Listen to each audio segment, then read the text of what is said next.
મંગલમ સૂર્યદેવેન્દ્ર કલાપુરોસ્તુ મંગલમ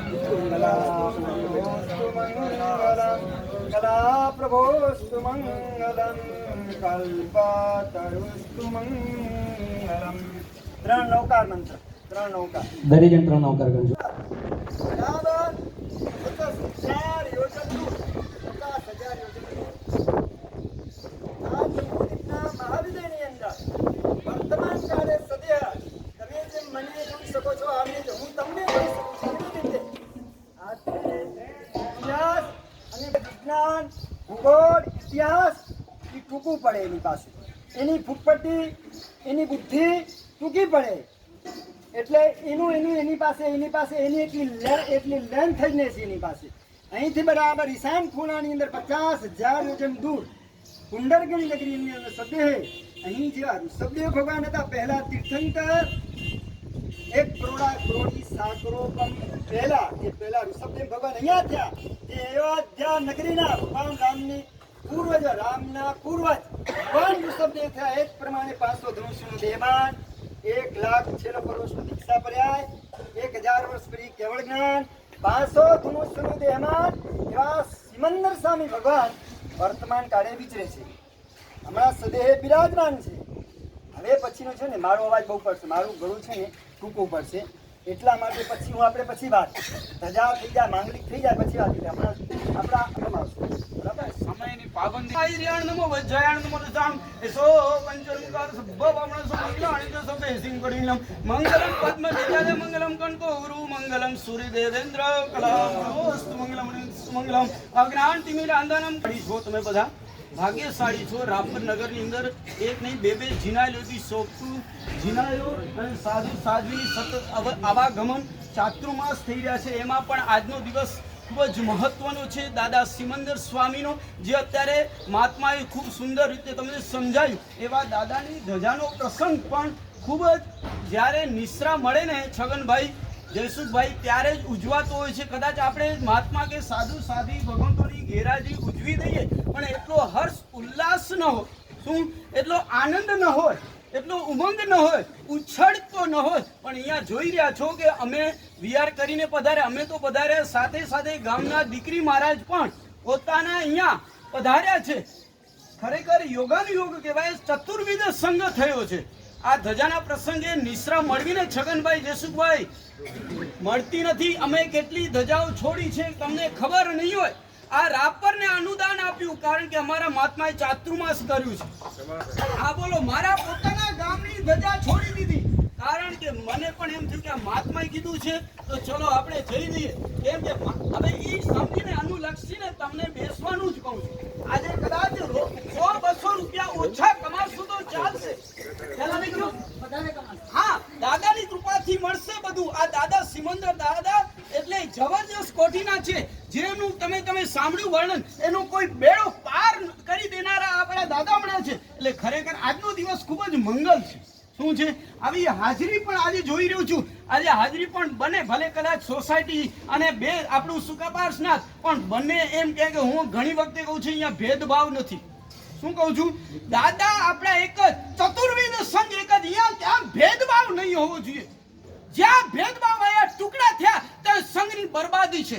એટલે મહેરબાની કરીને ક્યારે વિભાજન કરવાનું કરતા નહીં. હું ચોખ્ખું કહું છું. આ પ્રસંગે ઘણી વખતે જોઈએ છીએ અમે કે બે ભાગ પડી જાય એટલે કે છે આ અમારો સંઘ, આ અમારો સંઘ. આ શું માંડ્યું છે ભાઈ?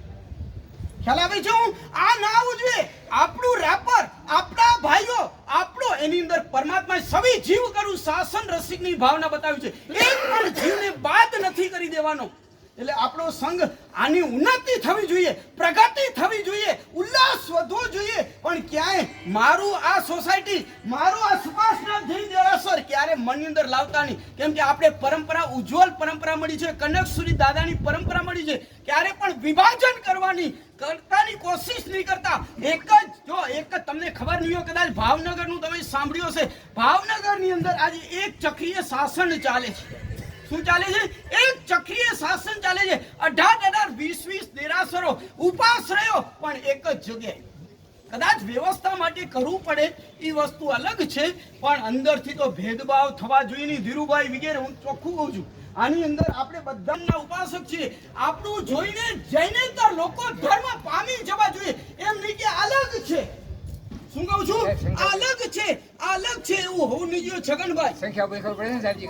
હા, એટલે કહું છું ઉલ્લાસ સારો છે. આવો જ ઉલ્લાસ ઘણા વર્ષો પછી મળેલો છે અને જોઈ રહ્યું છું. આવો જ ઉલ્લાસ કાયમ ટકી રહ્યો છે. બીજું ધજાનો પ્રસંગ છે, ધજા આપણને મજાની સૂચવે છે. આકાશમાં જેમ ઉડે છે ધજા, એમ આપણે પણ અહીંયા જૈન ધર્મના અંદર આમ ઉછળવા જોઈએ, ભાવ ઉલ્લાસ વધવા જોઈએ. મહત્વ શું છે તમને ખબર નહીં હોય. આ ધજા ઉપર ચડાવતા ચડાવતા જાવડસા અને એની પત્ની, નામ સાંભળ્યું છે? નથી સાંભળ્યું? જાવડસા એની પત્નીએ ધજા ચડાવતા ચડતા ઉલ્લાસ, એમ છે ને જે કાર્યની ઉલ્લાસ અને શ્રદ્ધા અને સમર્પણ ગુરુ પ્રત્યેનું એ પ્રસંગ કેવું દીપું ઉઠે. શું ઉઠે? દીપી ઉઠે. જબરજસ્ત કોટીનો પ્રસંગ થાય. અને જાવડસાને એની પત્ની જ્યારે ધજા ચડાવતા હતા, ઉલ્લાસ હતો, આનંદ હતો. અને બરોબર ચડાવીને શું થયું તમને ખબર નહીં હોય. પરલોક ગમન થયું. એને શું મળે બોલો? એ મૃત્યુ સાચું ખોટું શું થયું? એ દેવલોક ગમન થઈ ગયું. ક્યાં પહોંચ્યા વિચારો. એટલે ધજાનું મહત્વ તમને ખબર નથી. રાધનપુર, આ રાધનપુરની ગામની અંદર એક પ્રસંગ બની ગયો ઘણા વર્ષો પહેલા.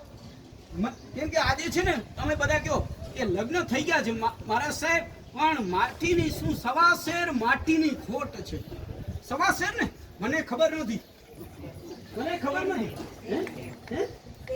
શેરમણ હા છું શેરમણની ખોટ છે મારા સાહેબ કઈ. પણ આવો પ્રસંગ ત્યાં ચાલી રહ્યો હતો રાધનપુરની અંદર. જબરજસ્ત વર્ષો પહેલાની વાત છે અને લોકો ઉજવી રહ્યા હતા. એ સમય એક દંપતીને ઈચ્છા થઈ ગઈ કે આ જો ધજા લઉં ને દાદા કદાચ મેળો પાર. દાદાને પ્રાર્થના કરે છે, દાદા મારી આ ખોટ તું પૂરી કરે, બીજું કોઈ જ નથી. આ શ્રદ્ધા વગર સમર્પણ ન હોય તો કાંઈ થતું નથી. અને જીવનની અંદર સંતાનનું હતું નહીં અને એને સંતાનની આ ધજા દ્વારા પ્રાપ્તિ થઈ.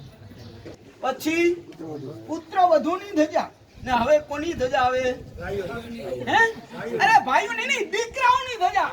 આ રાપરના દીકરા બોલે ને, હમણાં બોલતે આની અંદર કયું ગીત બોલે ખબર? મેરે બચ્ચા બચ્ચા બોલે.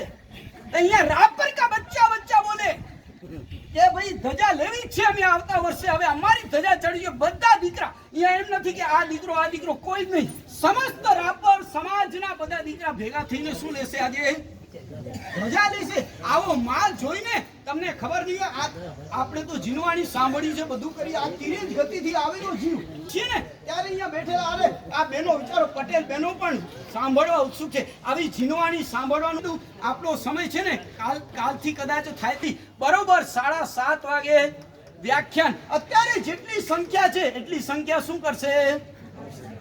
આ જવાબ તમારો વધારે. વિચારો ગામના દીકરી મારે પધાર્યા. અહોભાવ આપણો જેમ બને વધુ જોઈએ. આ તો હું તો ત્યાં સુધી કે આવું જીવન જોઈને તમને શું થવી જોઈએ? ઈચ્છા થવી જોઈએ કે હું પણ ચારિત્ર ક્યારે લઉં. જેવો સંયમ પર્યા. વિચારો કેટલા મોટા પર્યાયની અંદર બે દીકરીઓ ને ગામની. નાના જય પ્રજ્ઞા, જય કૃપા શ્રી મહારાજ સાહેબે જબરજસ્ત પરાક્રમ કર્યું. આ વિચાર ધજાના પ્રસંગે જયારે વાત આવી ત્યારે એમણે કેટલા ઓડી કરી, કેટલી આંબીલી 94 ઓડી, 94 દિવસ લુખું સુખું વાપર્યું છે. આપણે તો ફરસાણ સવારના શું મળ્યા? ફાફડા મળી ગયા. ફાફડા હતા કે નહીં? મેં નથી જોયા. ચાય મળી ગઈ ગરમા ગરમ. આપણે બપોરે તમને ખબર છે મગનું પાણી બરાબર ચાય. ખ્યાલ આવ્યો? મગનું પાણી ને રોટલી ને આવું બધું આપણે કમસે કમ આવા દિવસો સુંદર આપણી પાસે આવેલા છે. આપણે નિશ્રાપ દાન કરી છે. ગામના દીકરીઓ છે તો આપણું ઋણ પણ એમને અદા કરવું જોઈએ. આપણે શું કરવું જોઈએ? એટલે જો 14 અમાસ અને એકમ બીજના દિવસે વાજતે ગાજતે પારણું કરવામાં આવશે. ત્યારે પારણું કરશે ત્યારે આવશે. પણ એમાં વિગયુનો કેટલા દિવસ ત્યાગ કર્યો આપણે? કાંઈ નહીં તો આપણે શું કરીએ એનો એટલા દિવસ જ્યાં સુધી 3 દિવસ છે તો 3 દિવસ એવી હમચમાવી દઈએ કે લોકોને પણ ખાલી ગામની દીકરીનું કેટલું બહુમાન જાણે. આ જૈનેતર પ્રજા પણ આવીને એમને થઈ જાય ખરેખર આમની દીકરીઓ વાવા. અને આ લોકો પણ જૈનો છે પણ જબરજસ્ત છે. એના શું કહેવાય એમના ઉપર વરસી રહ્યા છે, જબરજસ્ત કરી રહ્યા છે. એટલે આ દિવસોની અંદર શું કરશો તમે? આવા ભાઈઓનો અવાજ નથી આવ્યો. આંબીલ કરવાના છે.